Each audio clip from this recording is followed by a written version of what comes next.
Hola a todos y todas, mi nombre es Luz María Delgado Castillo, soy alumna del componente docente y yo decidí hacer mi clase sobre paradigma de la instrucción. Contenido de la clase. Como número 1 vamos a tener qué es paradigma. Como número 2, qué es paradigma de instrucción. Como número 3, el vínculo que tiene la psicología con el paradigma de instrucción. Y como número 4 y último, los enfoques pragmáticos surgidos como resultado de investigaciones en el campo de la psicología. Aquí tendremos 4 que vamos a desarrollar durante esta clase. ¿Qué es un paradigma? Un paradigma, parafraseando a Kuhn, 2004, es el componente compartido por una comunidad científica respecto a un modelo unificado de práctica. Pero acá no es nada más eso. Son instrumentos, teorías, ejemplares que están determinados en un periodo dado. Importante ampliar este conocimiento leyendo la estructura de las revoluciones científicas. El libro de Thomas Kuhn, este libro es del año 2004. ¿Qué es un paradigma de instrucción? El paradigma de instrucción es un modelo educativo centrado en la transmisión de contenidos por parte de la institución y el profesor hace el conocimiento. Pero aquí hay una cuestión sumamente importante, que la universidad debe proporcionar instrucción, es decir, impartir clases mediante métodos unidireccionales como son las lecciones magistrales. Este concepto es tomado de dos autores, de Robert Barr y John Dunn, en 1995, que también lo pueden buscar, pueden investigar sobre estos autores específicamente en este tema. El vínculo entre la psicología y el paradigma de la instrucción. Yo quiero que ustedes observen la diapositiva del contenido. ¿Y qué ven? Bueno, yo les voy a explicar. Aquí vemos un puente suspendido que conecta ambos lados. Pero estos ambos lados simbolizan la unión imprescindible entre la investigación científica y la aplicación práctica del aula. Entonces, ya estamos aquí en el puente. Ahora vamos a ambos lados. Ahora vamos al lado izquierdo, que es el azul, que él me dice que es fundamentación científica. Esta fundamentación científica es la psicología, que son las teorías explicativas sobre cómo la mente humana capta, que va a captar la percepción y atención de un objeto, de algo que yo estoy leyendo, de algo que yo quiero aprender, y luego lo procesa. En este proceso razona y asimila la información. Luego la almacena, que es memoria de corto y largo plazo. Y construye, que es la estructuración activa del conocimiento. Ahora vamos al otro lado del puente, que es la parte de color rojo, que es la praxis aplicada. Paradigma de instrucción. Traduce esa evidencia conceptual en secuencias metodológicas, estrategias pedagógicas y entornos de aprendizaje intencionados. Ok. Y esto, bueno, estos dos lados, con este puente suspendido, va a tener un vínculo de traducción teórica que va a estar englobado a la práctica docente. Es importante que con este ejemplo de un puente suspendido, yo puedo llevar a lo que quiero explicar de ambos vínculos de una manera que ustedes puedan entender. Los enfoques pragmáticos surgidos como resultado de las investigaciones en el campo de la psicología. Ahora aquí vamos a los 4 enfoques. Comenzamos con el primer enfoque, paradigma conductista, conducta observable. El concepto general es el estudio descriptivo de la conducta medible y cuantificable en términos de estímulo y respuesta. O sea, cualquier estímulo va a generar una respuesta. Y este concepto es de los teóricos de Watson y Skinner. Más adelante, después de esta diapositiva, voy a explicarle más sobre el estímulo-respuesta. Okay. Este paradigma conductista genera un aprendizaje, un cambio de conducta, cambio de la frecuencia o forma de la conducta observable, lo que se ve, lo que se observa, producto del reforzamiento. ¿Okay? Aquí vamos a tener un mecanismo clave. La asociación estímulo-respuesta y fijación de hábitos permanentes. Yo quiero que ustedes observen la imagen que yo coloqué en esta diapositiva. Donde dice aprendizaje hay una imagen. Aquí vemos un muñequito, o sea, una persona. Esta persona al lado tiene una nube que dice comportamiento actual. Esa persona tiene un comportamiento actual. Si yo le hago un reforzamiento a ese comportamiento, va a tener un nuevo comportamiento. De eso se trata el paradigma conductista. ¿Ok? Ahora vamos. Okay. Ya yo tengo todo esto lo que les estoy explicando y como docentes tenemos que unas estrategias y roles. El rol del docente, que es ingeniero de la conducta. Bueno, como docente diseño y programo cuidadosamente viendo qué estudiantes tengo, los arreglos de estímulo y contingencia de refuerzo, que tengo que yo reforzar de esos estudiantes. ¿Ok? Usando tecnologías de la educación. Pero esto no nada más lo vamos a aplicar en universidades, lo podemos aplicar en liceos, escuelas, que siempre tengamos un plan de contingencia. ¿Ok? También en estas estrategias y roles está el rol del estudiante, sujeto reactivo. ¿Ok? Bueno, este sujeto reactivo, que es el estudiante, va a estar sometido a las condiciones del entorno, de todo el entorno, no nada más el de la universidad, el de la escuela, no, el entorno donde vive, donde trabaja, su entorno como tal, cada estudiante. Y su tarea principal es responder de manera precisa a los programas rígidos preestablecidos. Entonces tenemos en las imágenes que yo coloqué, es la reactividad y las precisiones que podemos ver aquí en los ejemplos. Todo esto me va a llevar a un solo enfoque, que es el ambiente determina la respuesta y los procesos mentales internos no son objetos de estudio. Explicación del modelo estímulo-respuesta en el conductismo. ¿Cómo nosotros aprendemos según Watson y Skinner? Bueno, aquí tenemos el estímulo. El estímulo es todo lo externo que nos rodea, es decir, el ambiente. Tenemos unos ejemplos. El sonido del timbre, luz roja, la pregunta del profesor, la casa, el hogar, el medio ambiente, el entorno, la cultura. ¿Ok?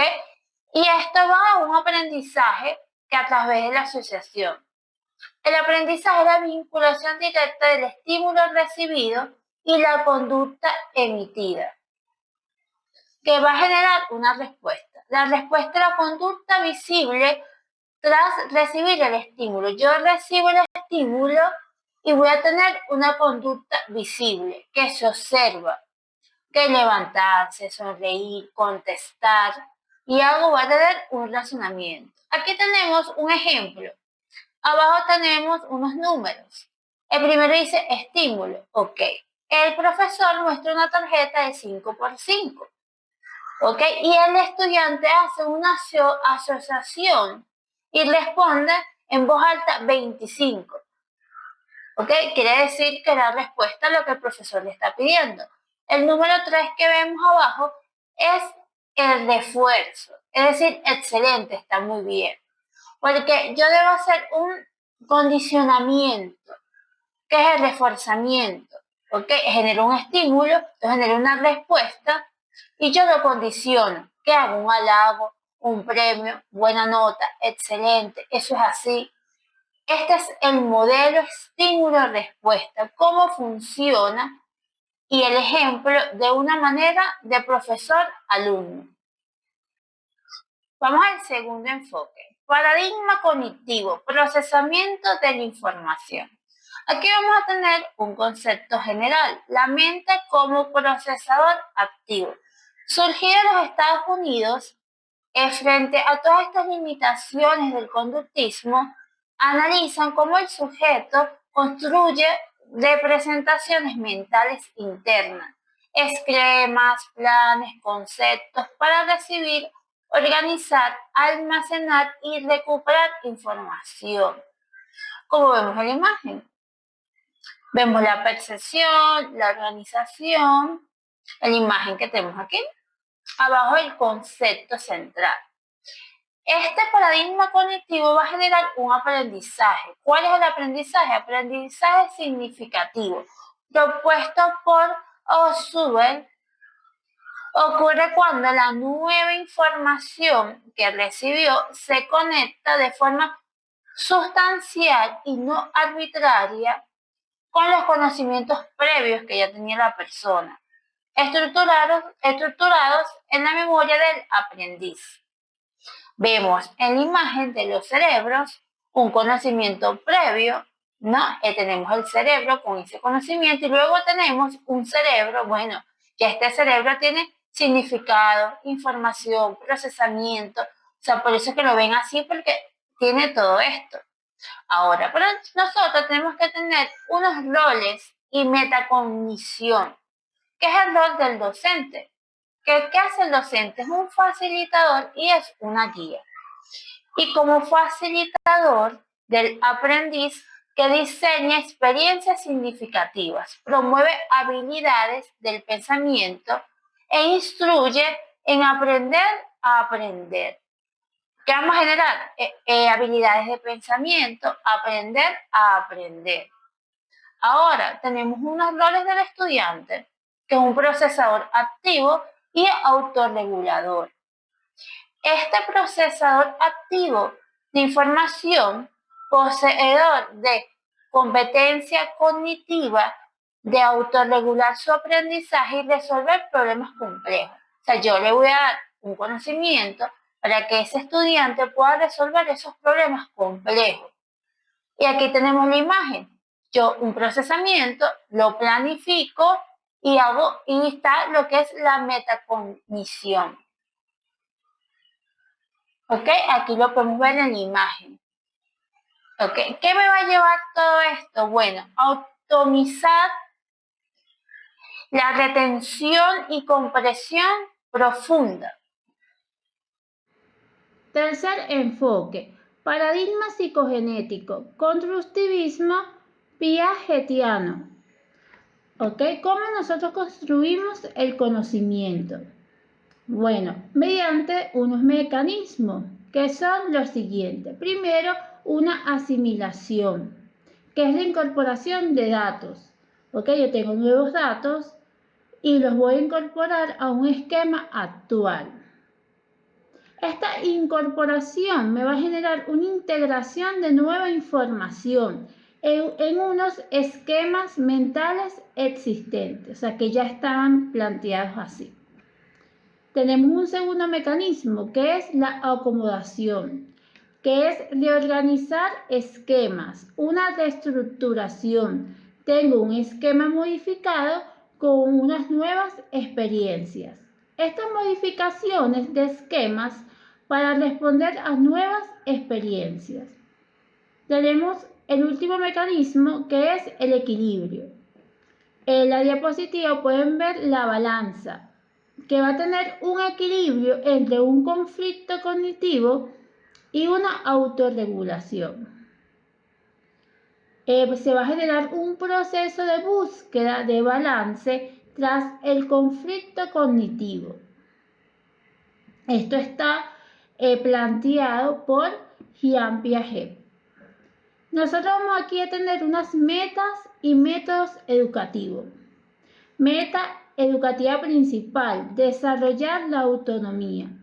Por lo menos vemos un muñequito aquí en la diapositiva donde está la parte intelectual, pero también tiene su parte moral. Y aquí nosotros fomentamos la capacidad del juicio independiente y toma de decisiones éticas. Y vamos a tener también un método de enseñanza, que aquí es el aprendizaje por descubrimiento. Promueve la investigación genuina y la resolución autónoma de problemas. ¿Y qué me va a generar esto? Bueno, una construcción interactiva entre el sujeto y el objeto de conocimiento. Ahora vamos con las etapas del desarrollo cognitivo de Jean Piaget. Tenemos la primera etapa, la sensor-motora, de 0 a 2 años, que es cuando el niño hace su descubrimiento físico, aprende mediante acciones, sentidos, toca, mira, los objetos, chupa, desarrolla la permanencia del objeto, sabe que algo existe aunque no lo vea. Vamos a la segunda etapa, la etapa preoperacional de 2 a 7 años. Aquí va a haber un desarrollo del lenguaje, uso de símbolos, pensamiento egocéntrico, dificultad para ver otros puntos de vista de los demás niños con que están conviviendo, dificultad en la lógica y la conversación.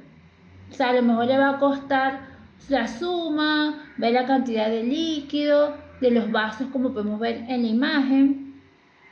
Y vamos a la tercera etapa, etapa de operaciones concretas de 7 a 11 años. Un pensamiento más lógico sobre eventos concretos que puedan estar pasando, situaciones. Comprende la conversación, o sea, tú puedes hablar con ellos, te van a entender de lo que tú le estás hablando. Capacidad de clasificar y hacer series. Lógica aplicada a lo físico. Y vamos a la cuarta etapa. Etapa de operaciones formales, de 12 en adelante, que es la adolescencia y la adultez.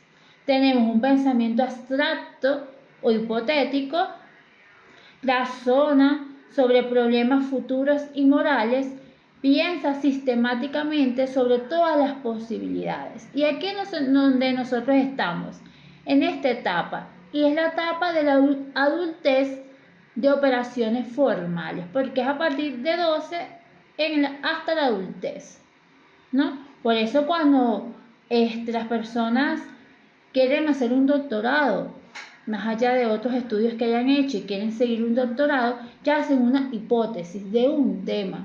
Bueno, ya la persona desarrolló todo esto que estamos hablando, toda esta etapa, y puede hacer una hipótesis de un tema a desarrollar, pero para eso tiene que ser un científico.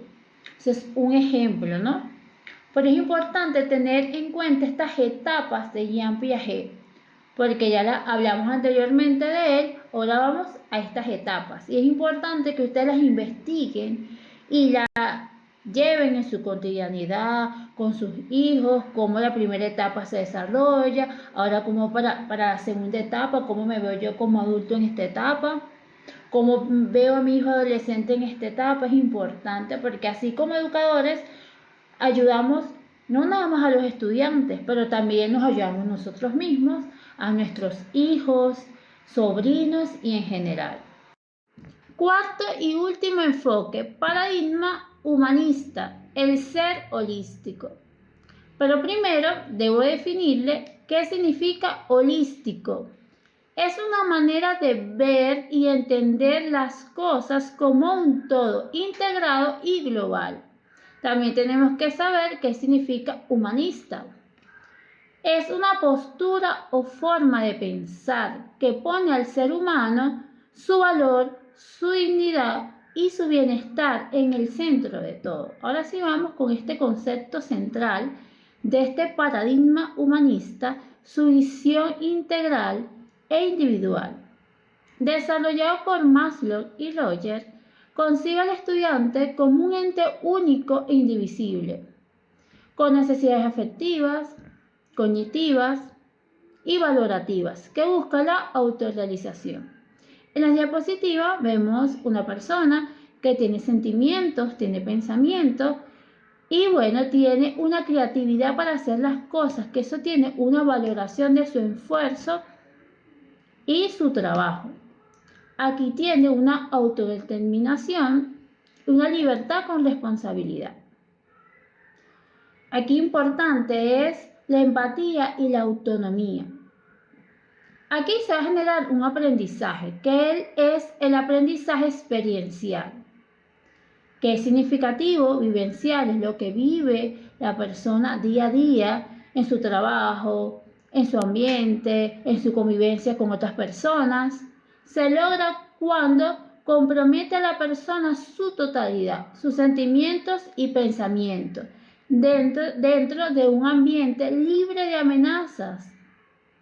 Ok, importante en las imágenes que tengo en la diapositiva, vamos a ver una imagen donde están varias personas, varios muñequitos, donde está la empatía, el respeto y también aquí se va a generar lo que es la curiosidad y la proactividad, reconociendo las fortalezas y áreas de mejora. Yo, bueno, necesito mejorar en esto, necesito reforzar en esto y estar consciente que lo debo hacer. Es un sujeto con iniciativa y autoconocimiento. ¿Y qué me va a llevar todo esto que estamos hablando? Bueno, a una construcción de un incremento integral y holístico. Ahora sí me despido. Muchas gracias a todas y todos por escuchar esta clase, aprender de este tema importante para entenderlo y para desarrollarlo en nuestras vidas cotidianas. Muchas gracias.